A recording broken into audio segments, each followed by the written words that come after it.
So with our handsome Mr. F, I know we had a little interruption because Miss P said she was very lonely, so I had to go help her out. So we were discussing, again, be careful about using his name and then having it equal don't bother checking in. So we were also working a little bit with those lovely looks and then yes to feed. With the name recognition, make sure, again, we're throughout the day either abbreviating his name, so like Mr. F, for example, or again, the Mr. Shaggy Man, whatever you'd like it to be.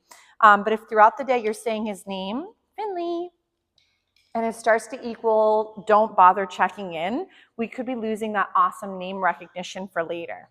So the other fun game that you guys could try is called the two-hand cookie game. So ready, Finley? Nice check-in. So right there, I'd feed for that lovely name recognition. So what I want him to do is I'm going to have a couple little snacks. I'm just breaking them up into teeny weeny little pieces for the handsome guy. And what we're going to do is for the two-hand cookie game, I want to, when he gives me eyeballs, capture that moment, but I'm not going to go ahead and give him the answer. So what that means is, as opposed to me asking for his name or as opposed to me saying his look behavior, I'm going to show him that I've got a couple snacks on each side, hold him off to the sides. And what I want the handsome guy to do is once he locks eyes on me versus my hands, I would go and give him one of those tidbits. So right now he's staring into my hand, not into my face yet. So this is a little bit of a puzzle. So in a moment when he does figure out that maybe checking in with the handler is the option, then I'd feed him for that. So the moment his little eyes lock on to mine, I would go and say the YES and give him a snack. So right now he thinks that maybe staring at the hand is what's going to give him the prize. So I want to, if let's say he's having a hard time with this, I could take a little break from the two-hand cookie game if let's say he's having a really hard moment. And I'm going to go and help him. So we're going to take a break from that one. We're going to bring it up to my eyes and do a look and then yes to feed. I'm going to go again, look, and yes to feed. Now I'm going to go back to the two-hand cookie game and see if he can give me yes, there's those eyeballs.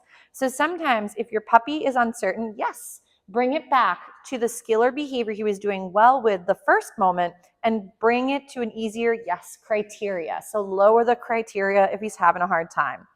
The benefit of the two-hand cookie game, and again, sometimes I'm blabbing, so I'm not marking every time he does give me eyeballs. The benefit of this game is that you're building up that when your puppy looks to you on their own versus you asking them to check in, good things can happen. So I'm going to, again, show Mr. Handsome. I'm going to bring him a little bit closer so you guys can see him better. If it's awkward, you could always lower your leash and step on it and then have your hands available. I'm going to show Mr. Handsome what I have, hold off to the sides, and when waiting for Mr. Handsome is to give me eyeballs. So right there, yes, and I give him a snack.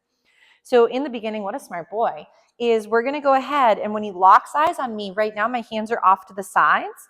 If I were to lose him, I could regain his attention, show him the goodies I've got to offer, hold him off to the sides, and I want to see if I dropped one, but maybe he didn't notice, is I want him right there, yes, to feed for the moments he locks eyes on me. The way this game would start to evolve is, let's say your puppy's doing really well with your hands off to the side. You could then change it up while having one hand out, one behind your back. You could have your hands moving. The benefit to this game is it creates engagement with your face and not with what your hands or your body's up to.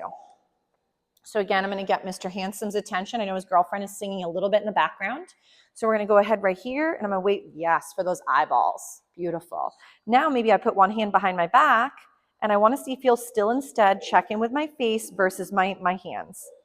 He says, my little lady friend is talking. So right here, yes. So he's deciding to check in with me versus his girlfriend, which is lovely. So if let's say he's a little distracted by his lady friend, I might set him up where he's facing away from her. So I'm going to show him his snacks, put them off to the sides. Yes. And again, maybe he's behind my back. See, oh, he says he found a big one on the floor. So that's exciting. So right here, yes. So he locked in on me, even though my hands are no longer out. I know, he says, but she's quite cute. Right there, yes, what a smart boy. So this creates engagement with the handler.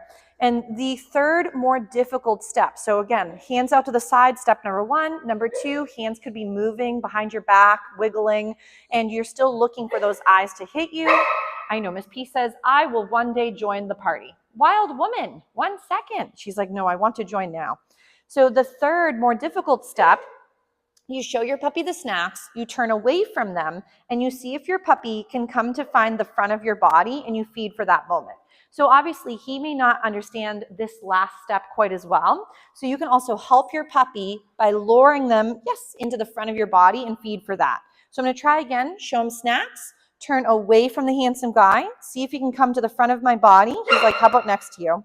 And we'll see if he can come and do a little check-in. So right here, bring him to the front. And if he's a little bit of a hard moment there, I'm just going to help him out.